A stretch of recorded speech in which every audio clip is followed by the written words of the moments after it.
Good morning बच्चों, कैसे हैं आप सभी। आशा करती हूँ आप सभी स्वस्थ होंगे। तो बच्चों, हम आज से ग्रंथ परिचय नया टॉपिक है शुरू कर रहे हैं।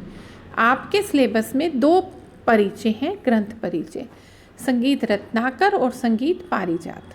ठीक है बच्चों, ये दोनों ही जो ग्रंथ हैं बहुत इम्पोर्टेंट है। इनमें से हर बार दोनों टॉपिक में से एक टॉपिक ज़रूर आता है। कभी कभार दोनों टॉपिक्स ही आ जाते हैं। तो इसीलिए ये मैं आपको समझा रही हूँ, ध्यान से समझना और इसको याद करना, क्योंकि ये बहुत ही इम्पोर्टेंट टॉपिक है। तो आज हम करेंगे संगीत रत्नाकर के बारे में। ठीक है बच्चों, तो सबसे पहले हम इसकी इंट्रोडक्शन देख लेते हैं। संगीत रत्नाकर एक अत्यंत महत्वपूर्ण, ये रहा परिचय, ये रहा एक महत्वपूर्ण ग्रंथ है। अब इसको लिखा किसने, इसके बारे में थोड़ा सा हम आपको बताते हैं। इस ग्रंथ की रचना 13वीं शताब्दी में माना जाता है। 13वीं शताब्दी के पूर्वार्ध सन 1210 से 1247 ईस्वी के बीच में, मतलब पंडित शारंग देव जी द्वारा हुई थी। अब पंडित शारंग देव जी का जन्म 1300 ईस्वी में माना गया है, लेकिन निश्चित रूप से नहीं कहा जाता। ये अनुमान है कि 13वीं शताब्दी में पंडित शारंग देव जी का जन्म हुआ होगा या 13वीं शताब्दी के पूर्वार्ध में हुआ होगा। पंडित शारंग देव जी एक कश्मीरी ब्राह्मण थे। इनके पिता जी श्री सोडल बड़े ही विद्वान और बुद्धिमान व्यक्ति थे, जो राजा विल्लभ के दरबार में उच्च कर्मचारी थे। ये दक्षिण के राजा हुए हैं, उनके दरबार में ही ये रहते थे। इन्हीं महान व्यक्ति के घर पंडित शारंग देव जी का जन्म हुआ। पंडित जी ने सभी देवताओं की आराधना की, संपूर्ण शास्त्रों का मर्म जाना, गुणियों का सम्मान किया, अनेक संगीत विद्वानों से मिलकर संगीत के विषय में ज्ञान प्राप्त किया और जगह जगह भ्रमण करके अनेक संगीत ग्रंथों का अध्ययन किया और उन्हीं की सारी सामग्री को मिलाकर एक नया ग्रंथ बनाया, जिसको हम संगीत रत्नाकर के नाम से जानते हैं। पंडित जी ने इस ग्रंथ में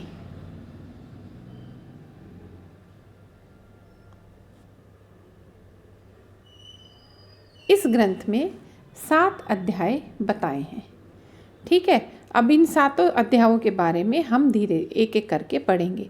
सबसे पहले आ जाता है स्वरा अध्याय। स्वर अध्याय भी कहते हैं।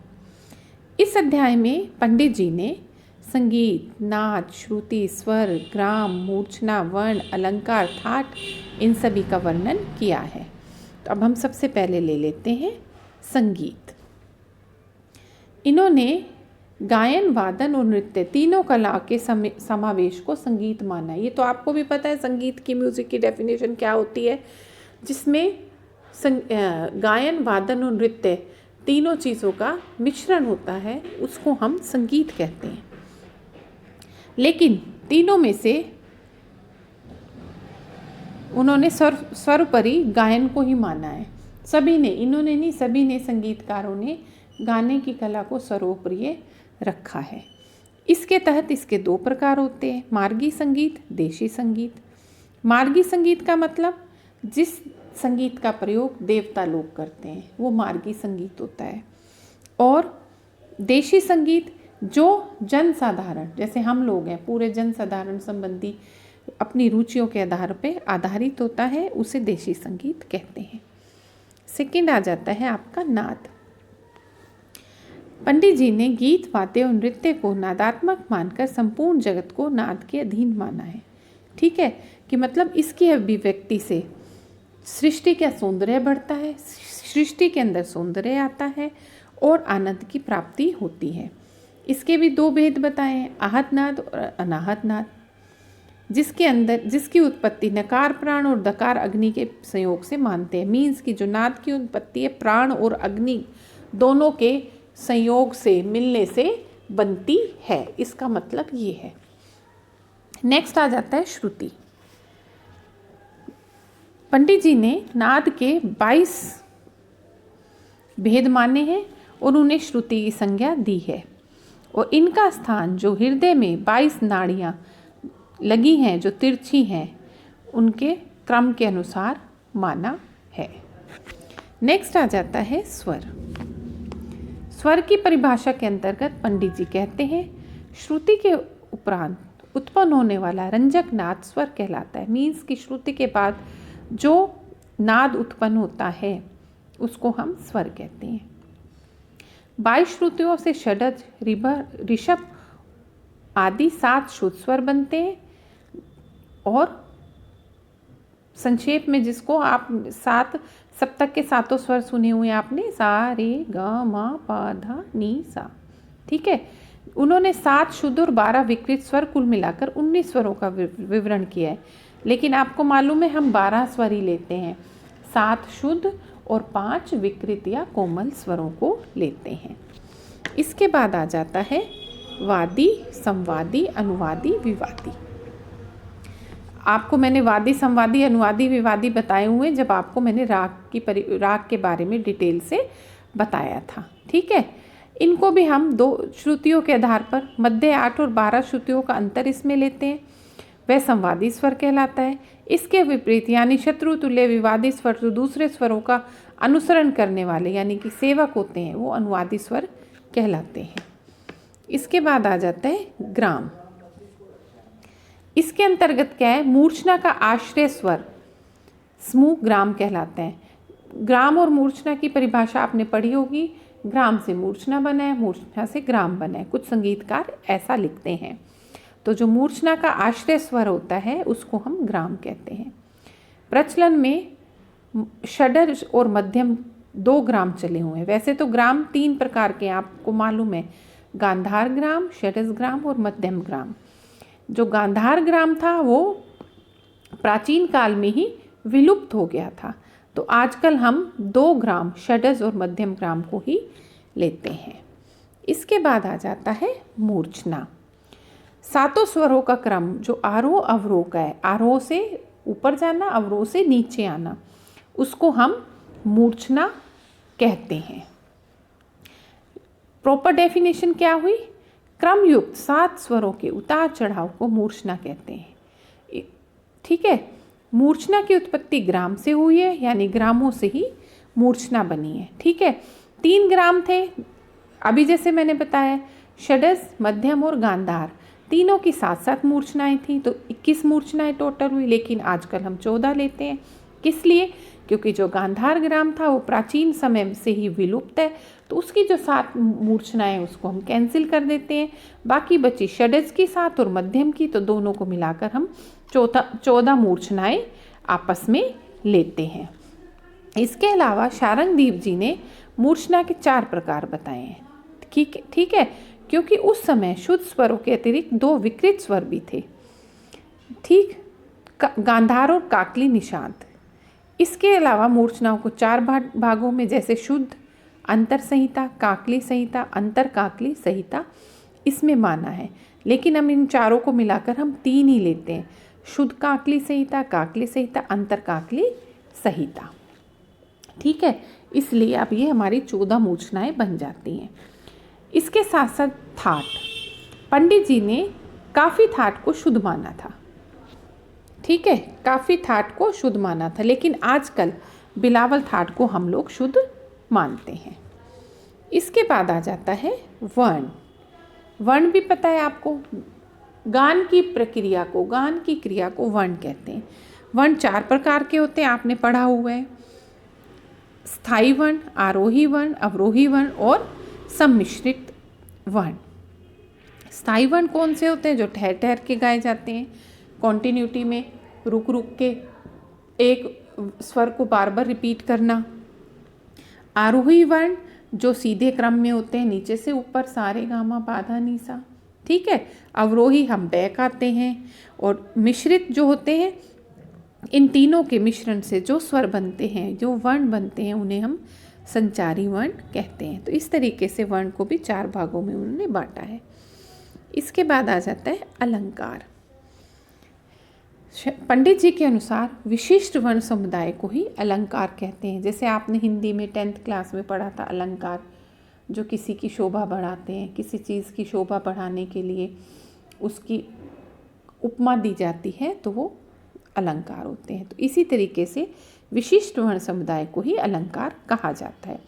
ये गाने में उसकी रंजकता बढ़ाने के लिए, स्वरों की स्थिति का ज्ञान करवाने के लिए लगाए जाते हैं। वर्णगत अलंकारों के भी 4 भेद बताए हैं। वही वर्ण के प्रकार है लेकिन उनके साथ हमने अलंकार लगा दिए। स्थायी वर्ण अलंकार, आरोही वर्ण अलंकार, अवरोही वर्ण अलंकार और संचारी वर्ण अलंकार। वर्ण के आगे ही ये हमने अलंकार लगा के इसको रूप दे दिया है। इसके बाद आ जाता है गीति।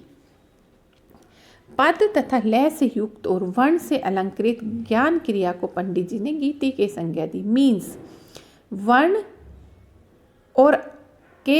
और अलंकार से अलंकृत जो भी ज्ञान, उसकी पद, उसकी लय पूरे तरीके से परिपूर्ण हो जाते हैं, उसको गीति कहते हैं। ये तो बच्चों आपका फर्स्ट पार्ट हुआ था जिसको हम स्वराध्याय बोलते हैं। इसके बाद आपका सेकंड पार्ट आ जाता है राग विवेक अध्याय। यह संगीत रत्नाकर का दूसरा अध्याय है। इसके अंतर्गत जो 264 रागों का वर्णन किया गया है और उसने सभी रागों को 10 भागों में बांट दिया गया है। उनके नाम ग्राम, ठीक है, इस तरीके से दिए हैं। ग्राम, राग, उपराग, रागांग, भाषांग, किरियांग, उपांग, भाषा, विभाषा, अंतर्भाषा, इस तरीके से की हुई है। लेकिन मैं आपको एक आसान सा तरीका बताती हूँ जिससे आपको याद हो जाएगा। जैसे ये है, राग है, ठीक है, ये आपको फर्स्ट पॉइंट नज़र आ रहा है, राग। आप इस तरीके से याद करें, राग, ग्राम राग, उपराग, ठीक है। राग, ग्राम राग, उपरांग, ये 3 हो गए राग के अंतर्गत, जिसके अंदर राग आता है। राग, ग्राम, फिर राग बन गया उपरांग। इस तरीके से सेकंड आ जाता है आपका भाषा। तो आप इस तरीके से इसको याद करेंगे, भाषा, विभाषा, अंतर्भाषा। मतलब सेकंड में भाषा का आना जरूरी है, तो भाषा के साथ आप लगाते चले जाएंगे, भाषा, विभाषा, अंतर्भाषा। 3 हो गए। थर्ड पार्ट आ जाता है हमारा रागांग का। इसको आप आंग के नाम से याद रखें, ठीक है। इसके 4 पार्ट है, रागांग, भाषांग, उपांग, किरियांग। ये लिखा हुआ, रागांग, भाषांग, उपांग, किरियांग। इस तरीके से आपको याद करने में आसानी होगा। पहला आप राग के हिसाब से लीजिए, राग, ग्राम राग, उपरांग, ठीक है। दूसरा आप याद रखें भाषा से बनाने हैं, भाषा, विभाषा, अंतर्भाषा। तीसरा आ जाता है आंग, तो उसमें आ जाता है रागांग, भाषांग, उपांग और किरियांग। इस तरीके से अगर आप ये याद करेंगे तो आपको आसानी होगी लर्न करने में। अब नेक्स्ट पार्ट आ जाता है प्रकीर्णवाध्याय, प्रकीर्ण व अध्याय, इस तरीके से भी बोल सकते हैं।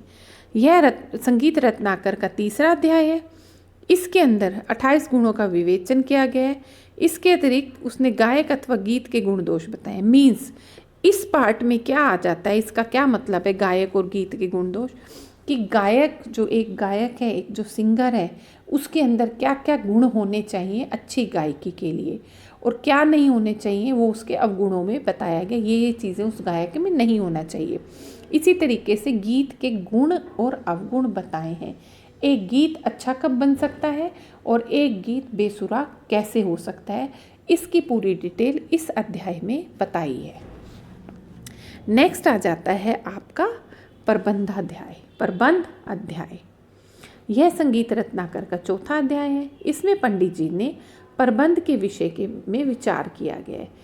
इसके अतिरिक्त निबद्ध गान, अनिबद्ध गान, राग आलाप, रूपक आलाप, आलाप्ति गान, इन नियम, अल्पत, बहुतव, ये डेफिनेशंस आपने किए, इनके बारे में सारा इसके अंदर डिटेल बताई है। नेक्स्ट आ जाता है तालाध्याय।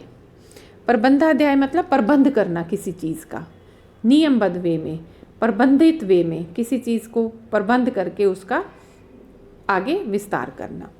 तालाध्याय, ताल प्लस अध्याय, तालाध्याय, ये नाम से ही पता चल रहा है, ताल अध्याय। यह संगीत रत्नाकर का 5वां अध्याय है। इसमें उस समय की जितनी भी प्रचलित तालें थी उनके बारे में पूरी डिटेल इस अध्याय के अंदर दी गई है। पूरी डिटेल अध्याय के अंदर आती है। इसके बाद आ जाता है वाद्याध्याय, वाद्य अध्याय। यह संगीत रत्नाकर का 6वां अध्याय है, जिसमें समस्त वाद्यों को 4 भागों में बांटा गया है। तत्वाद्य, सुषिर वाद्य, अवनत वाद्य, धन वाद्य। इसके अतिरिक्त इनको उपयोग के अकॉर्डिंग 4 भागों में भी विभक्त किया गया है। जैसे सबसे पहले आ जाता है शुष्क वाद्य। शुष्क वाद्य में जो सोलो रूप से बजते हैं, मतलब जो सिंगल बजाए जाते हैं, उनको हम सोलो वाद्य कहते हैं। गीत अनुंग, गीतानुंग भी कह सकते हैं, गीत अनुंग भी कह सकते हैं। ये रहा, जो गीतों की संगति करते थे, मीन्स जो गीतों के साथ बजाए जाते हैं या बजाए जाते थे। नेक्स्ट नृत्यानुंग, नृत्य अनुंग, नृत्य की संगति करने वाले वाद्य, मीन्स जिन वाद्य यंत्रों को हम नृत्य के साथ, डांस के साथ बजाते हैं, ठीक है, वो नृत्य अनुंग। इसके बाद नेक्स्ट आ जाता है चौथा, गीत नृत्य अनुंग, ठीक है, ऐसे वाद्य यंत्र जो गीत और नृत्य दोनों में प्रयुक्त होते हैं, ठीक है। इसके अतिरिक्त पंडित जी ने मत, कोकिला वीणा एंड किन्नरी वीणा का भी वर्णन किया है। ये वीणा के प्रकार हैं, सितार की तरह एक होता है, थोड़े से चेंजेस होते हैं वीणा और सितार के तारों में और बजाने में, तो इसके प्रकार भी बताए हैं। इसके बाद 7वां आ जाता है हमारा लास्ट, नृत्य अध्याय। नृत्य से पता चल ही रहा है डांस, ठीक है। यह 7वां अध्याय है, अंतिम अध्याय है। इसके अंदर पंडित जी ने नृत्य, नाट्य और नृत्य संबंधी विषयों पर प्रकाश डाला है। मीन्स नृत्य नाटिकाएं भी आपने देखी हैं, नृत्य देखे हैं, जितने भी डांस से संबंधित चीज़ें हैं, सारे विषय जो रिलेटेड जो भी चीज़ें इसमें आती है, इसमें इस अध्याय में इसके बारे में बताया है। तो बच्चों ये आपके 7 अध्याय हो चुके हैं।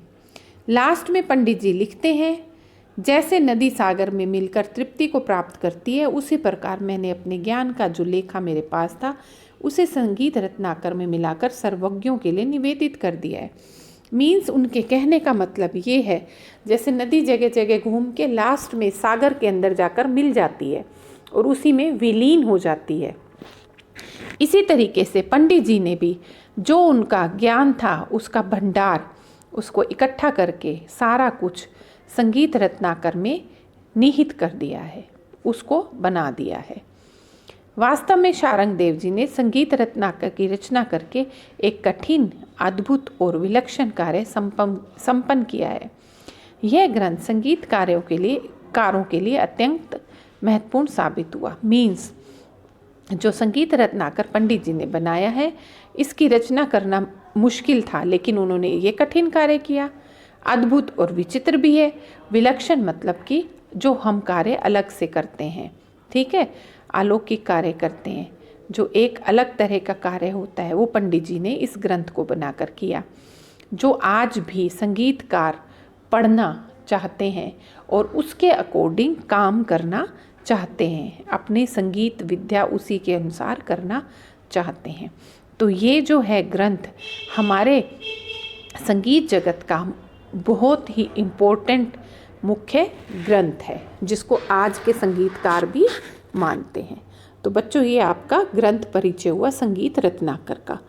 मेरी वीडियो को ध्यान से सुनना, समझना और लर्न करना, ठीक है। अगर 4-5 बार ढंग से सुन लोगे तो ये आपको अच्छे से लर्न हो जाएगा। इसमें से ऑब्जेक्टिव क्वेश्चन भी आते हैं। संगीत रत्नाकर में अध्याय कितने हैं, आप लिख दोगे 7। इस तरीके से छोटे छोटे क्वेश्चंस आते हैं। किसने लिखा संगीत रत्नाकर? पंडित शारंग देव जी ने। कहाँ पर पैदा हुए, किस तरीके का संगीत था, कितने अध्याय हैं, किस अध्याय में क्या होता है, शुष्क वाद्य क्या होता है, इस तरीके से भी 1 नंबर का क्वेश्चन पूछा जाता है, ठीक है। राग विवेकाध्याय है, जैसे सेकंड है, उसमें राग, ग्राम, उपरांग के बारे में पूछ लेंगे कि राग के 3 इसमें क्या किए, राग से रिलेटेड, तो राग से रिलेटेड हो गया राग, ग्राम, राग, उपरांग। भाषा से हो गया तो भाषा, विभाषा, अंतर्भाषा। इस तरीके से स्वराध्याय में कितने संगीत का जो फर्स्ट पार्ट है संगीत, उसमें कितने संगीत हैं, 2, मार्गी, देसी। इस तरीके से छोटे छोटे क्वेश्चंस भी यह आते हैं, ठीक है बच्चों। तो इसको ध्यान से पढ़ना, समझना और लर्न करना। बाय बच्चों, हैव अ नाइस डे बच्चों।